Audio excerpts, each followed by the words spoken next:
kukuchingamidzai kwatiri kuita pano paSly Media TV. Zita rangu ndinoitwa Pelagia Kwambura kana kuti Sokostina, ndichikuchingamidzai muchirongwa chedu angati dzifambirai chirongwa chatinoya nacho mushure mekunge tasvikawo kana tasvika panzvimbo taitawo nyaya dzakasiyana siyana. Zvakare hatingoiti futi nyaya dzatinge takaita pano paSly Media, tinoitawo dzimwe nyaya dzinenge dzichitrenda muchirongwa ichochi. Zvakare kune vamwe vanozoonawo mukana wekutinyorera vachitsvaga rubatsiro. Ndinovimba kuti muri kuona vanhu vazhinji vanenge vauyawo kuno kuSly Media TV vachitsvaga rubatsiro vachinyorera. Isu chishuwo chedu ndechekuti kana munhu achinge apoterawo kwatiri nokuda kwekuti isu tine mukana wokusangana nevanhu vakasiyana siyana, tinenge chishuvira kuti awane rubatsiro. Zvakare ndoda kukuzivisai kuti pano paSly Media pane nyaya dziri kupisa. Irori wiki ratapfuura iri simbi yebasa mukoma Sylvester vanga vari kunzvimbo yeMidlands vachitsvaga nyaya dzinonakidza. Ndiri kuti panext week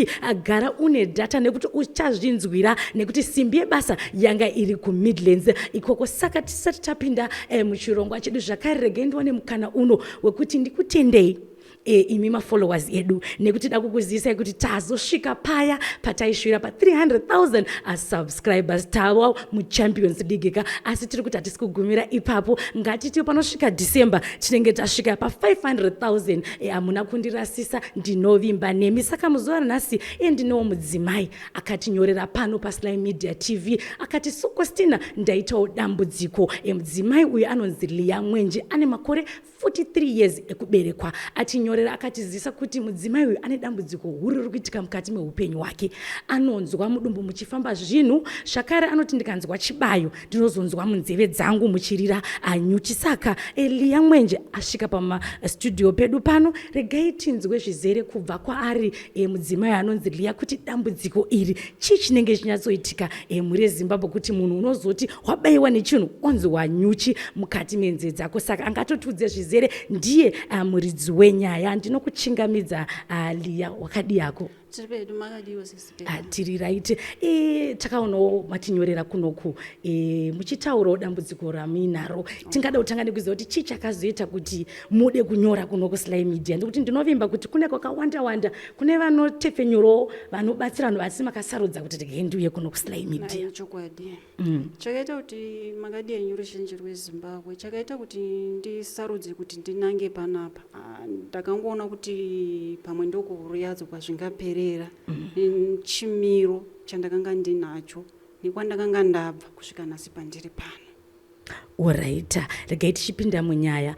Makatinyorera muchitizisa kuti imimi mukati memiri wenyu mudumbu munonzwa chinhu chinofamba famba. Muri yeZimbabwe panguva ino vari kuona varida kuziva kuti dambudziko iri rakanyatsotanga sei, tinyatsonzwa zvizere kubva kwamuri. Dambudziko iri rakatanga pandakashayikirwa nebaba vavana vangu vandiri kutaura nhasi pari, nokuti pane vana vaviri, ndoparakatanga.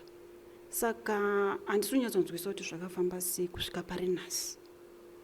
Alright, ndopakatanga dambudziko. Iri dambudziko toda kunyatsonzwa zvizere kuti chii chinenge chiitika mukati meupenyu hwenyu. Mudumbu mangu ndingati pandakashayikirwa ndakangogara nonga zvokuma 3 years. Ndakatanga kunzwa mudumbu mangu muchifamba. Pekutanga chaipo chapo ndakangotanga kuzwa mudumbu ndikati pamwe munongori mudumbu general muchapora, kuenda kuchipatara ndichitongoendawo. Ndakaramba ndichienda kusvika ndazoona kuti pandaenda pachipatara ndazopedzisira ndakutorerwa magadhi chaiwo kunzi buda, hauna problem. Kufamba maprofita anototiza kana kuudza kuti mirai ndiri kudzoka mai manje, munhu anoenda zvachose adzoki. Iwe ndounotozonyatsaona kuti panapa hapana changu, rega ndisumuke ndiende kumba kwako. Unondosvika mumba kudai so unotoita sekuti wasvika kune munhu akatokumirira waune mhosva naye yokuti wanga waendere kwanga waenda. Zvokuti ndinotobhalanza, kutaura chokwadi, kubhalanza chaiko ndiri mumba imomo kuti ndisadonhe. Tanzwa muchitaura zvakatanga pamakashayikirwa nemurume wenyu. Murume wenyu akashayika rini?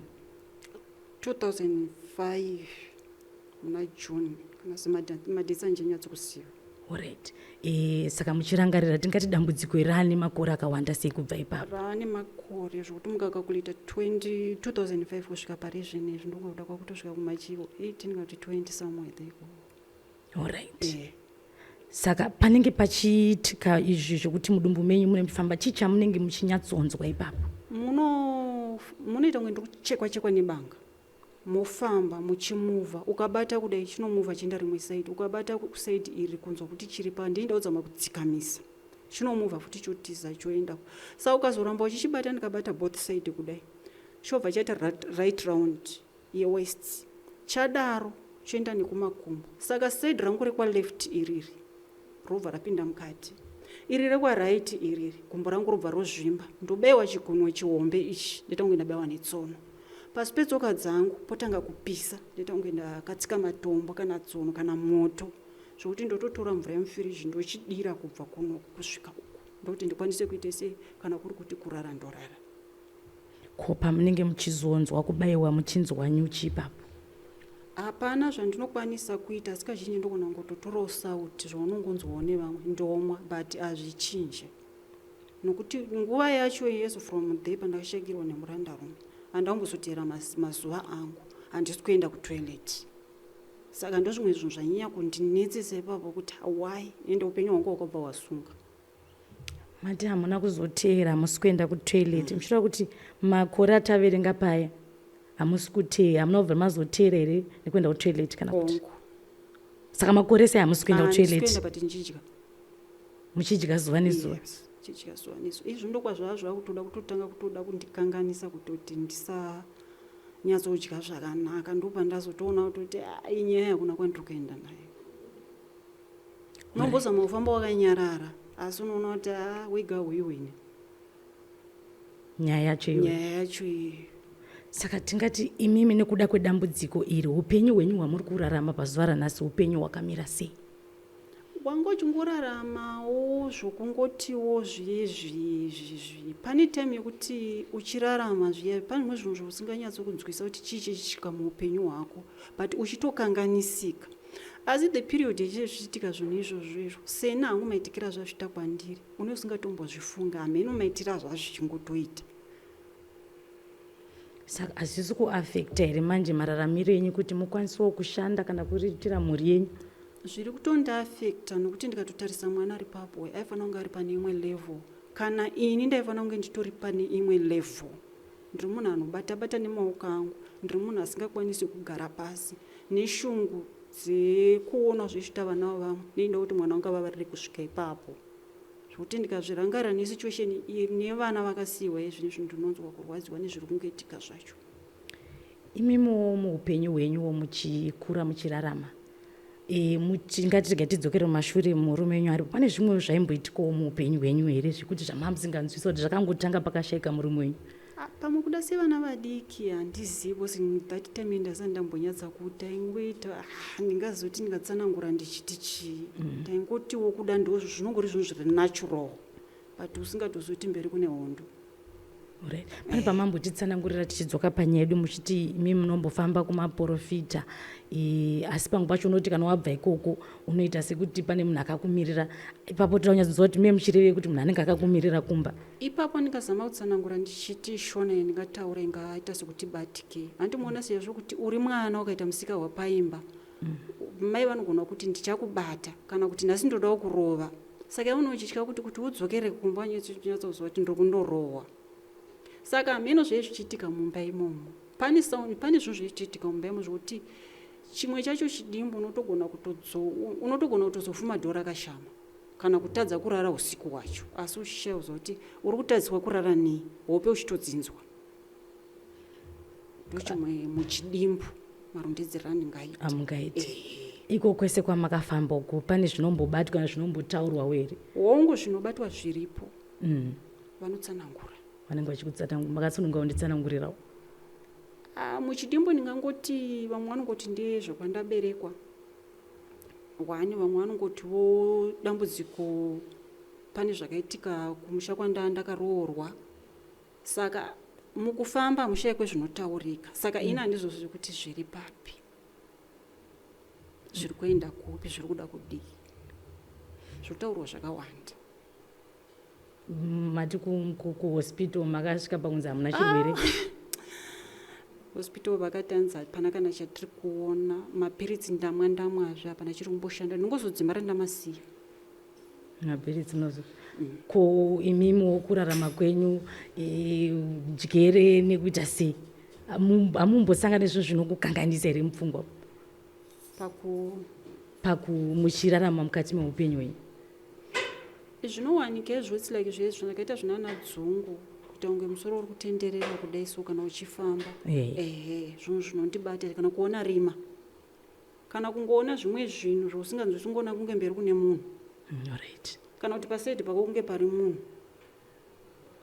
Nini kuti zvizve zvinyatsa kuitika, kana kuti unongonaona chinhu zvokuti unotosvinura kudai so uchifunga kuti pamwe pane chinhu chine chiri papo, but pane pasina chinhu. Ndozvamunosangana nazvo? Ndozvandosangana. Unotowa mutsindo womunhu achikutevera kudai, ukachiuka kudai hapana. Kati unogona kuona, unoita ngoona munhu ati mve kudai so, the time unoramba wakadai so unoona kuti soda yapesira iri imbwa chaichaiyo. Asi the time yautanga kutarisa kudai inenge isiri imbwa, wozotoona imbwa feya child life ichitofamba. Asi watanga waona achiita kunge munhu apfuura. Pounozodai mbozi mazisa yamene utongo watoshorwa dai, pounozodai ndopoundongo kuona imbwa. Alright. Upenyu unenge usisina kumira zvakanaka. Takuda kusvika panguva yekuti yamakatinyorera, chinangwa chacho chamakatinyorera, makati mimi muri kutsvaga rubatsiro. Ndo mukana wandiri kukupai, makatarisana nemhuri yeZimbabwe. Taurai rubatsiro rwamuri kutsvaga mukati meupenyu hwenyu. Inini rubatsiro rwandingada, sezvo ndiri munhu anga achikakurira muchechi, nanhasi ndandiri pakati pechechi, asi ndatomboona kuti ndimire ndombotopindawo kana munana sekuru, nokuti handichazivi kuti zviri kuda kudii, zviri kuda kuenda papi, nokuti vamwe vacho takatombovafambira, hatikwanisi kuzvitaura nemazita, hazvine right. Takatombodzifambira nevahombe vachiyo, but zvimwe zvacho zvakatoramba. Ndosaka chazoitisa kuti ndichisvika pano ndinyazoona kuti zviri kuda kudii. Hamuchazivi kuti upenyu uri kuenda kupi? Handichatombozivi. Ko vana ava saka vari kuraramawo sei vachiona mai vachitambudzika? Ndinafanika uyu ndosaka ndati ngasagarai varegeza yagara ariko. Mwana wenyu wamauya naye? Asi dambudziko raanosanganawo naro? Ari uyu vana vese vanongoperezeka zvisinganzwisisiki. Kana iye ninguva ndatoda kugeza ndiuya kunoya ndataura kuti ndakupinda munzira. Nanguva kuti ndakatomira ndikataurira mwana ndikati inzwa zvinhu zviya, moita kunge muri kutaurwa. Saka gumbo rangu ndo parabva rapinda mukati iriri, hembe dzangu dzobva dzatotanga kudonha.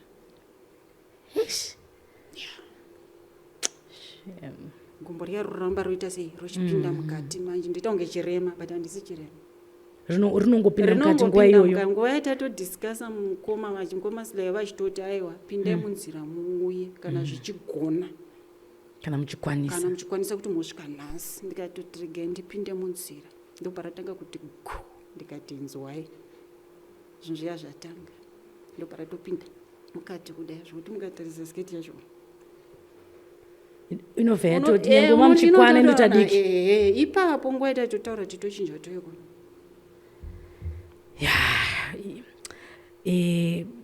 Ndafunga tataura zvakawanda. Dambudziko ramuri kusangana naro rakaoma zvishuwa, kuti munhu unoti wakatopfeka hembe unotonzwa uchakwana, utonzwa gumbo rapinda mukati. Ndofunga tataura zvakawanda. Takuda kusvika mukana wekuti zvichida pamwe pane mashoko ari pamwoyo wenyu amukada kutaura kumhuri yeZimbabwe, tichisvika patinopendera hedu chirongwa, kana zvamunofunga kuti ndasirira asi ndanga ndichida kuzvitaura, ndo mukana wandiri kukupai. Ndingati hangu pane dambudziko rangu chairo hombe ndizvozvo chete, ndinongozokumbira kungotiwo kana kuna aneti ave zvingachindinzwirawo tsitsi, andisunungurewo nevana ava. Kana iri mhosva yekuti ndakamutadzira, ngachiregedza vana anangane neni, kwete undishungurudzira vana. uyewo pandicharapwa ndivana sekuru ndiani handizivi ndikwanise kupora ndichirega kuramba ndichitenderera nokuti haisi nyore kubuda ukaita sezvizvo mukurarama unochizama kugaida dzimwe nyaya asi unozosvika pamwe pokuona kuti ndega handiigoni nyaya yacho. Vana vangani? Pane vaviri. Makomana vangani? Vese vakomana kuti pane mukomana musikana mukomana. Vese mataura kuti dambudziko rekungoperezekero rimwe chete iroro. Alright. Tinokutenda Lia nemukana uno wekuuya kuchitaurawo nesu pajekerere. Waona kuti pamwe pacho unomboti regai ndinyarare asi ona kuti dambudziko harisi kupera, wafamba waneta, mari dzapera, asi uchiona kuti upenyu kwawa kuenda uko hauchadzoke. Saka mama, takanangana nevana, pane pamataura kuti vana vari kuitawo matambudziko kuti vanoperezeka. Ndapi matambudziko ari kusangana nevana uyezve nerubatsiro rwamungadawo pavana venyu? Inini rubatsiro rwendingada kuvana ndakatarisana nevana especially kumusikana ndingangoti vese namwana wandosarudza bhozi vana umwe vangu vakasiyiwa nemumwe vangu ndinovada vese vakadaro. Saka ndiri kuti dai mwana angagona kuwana kana masponza anondibatsirawo kusimudza mwana kubvira pandakamusvitsawo kuti akwanise kuenda mberi nezvidzidzo zvake. Alright. Mwana mama akamusvitsa kusvika papi? Ndakamusvitsa A-level. A-level. Saka anga akabuda nemapoints mangani? Mapoints handizonyatsoziva but aiwa akabuda zvake. Akabuda zvakanaka. Akabuda zvake. Nokuti aim yake aida kuita doctor. Saka paaida kuita chaipo chaipo haana kuzosvika nepepapo. Akabva adonhedzerwa masubject ake pasi ainyatsa kuda chaiwo. Mamwe asachibva kubuda ma-A akadai. Kumapoints handichazoti akazobuda nemapoints mangani but akabuda futi. Kana muchiti akadonhedzerwa pasi munenge muchiedza kutsanangura kuti zvanga zvisiri zvega sisipela kuti mwana kubuda nema-A's is not easy. Mamwe wobudiswa ma-U pamasubject anenge achida mwana pane chinangwa chaida kuita chaizvo chaizvo. Unongozvona kuti izvi hazvisinoma hazvisi zvega. Ndikamuripitisa futi zvikaita same. Saka ndakaona kuti hazvisi zvinhu zviri zvega. Alright. Saka nanhasi towa muprocess futi yokuti ade kudzokera ipapo. Saka ungati chirega ndiende ndotostarta ne-nurse aid. Ndonga ndokwandabva ndichitora kapepa kana ndichitokolekta ndichitora quotation. Nokuda kweshungu asi handina chandinacho pari zvinezvi. Uyezve pusi waichemera laptop kubvira kudhara but handina kana zvikwanisiro. Handa zvandokwanisa kuita pari zvinezvi. Semwana ari kusara ega. Kuti ndikakwanisa kubhadhara rendi dzimwe dzenguva kuti ndichitengera mwana chikafu handichakwanisa. But mwana anoshinga. Saka ndingati ndo imwe pati yekuva neivavo. Mukomanawo ari kushayiwa basa nezvozvo asi ane zvikwanisiro. Ane driver's license international. Ane course starecho ndatori gangano. Makosi aya anotogadzirwa motikari kubva pasi chaipo chaipo. Saka ane mapromises ainawo but mapromises aya haatobudi.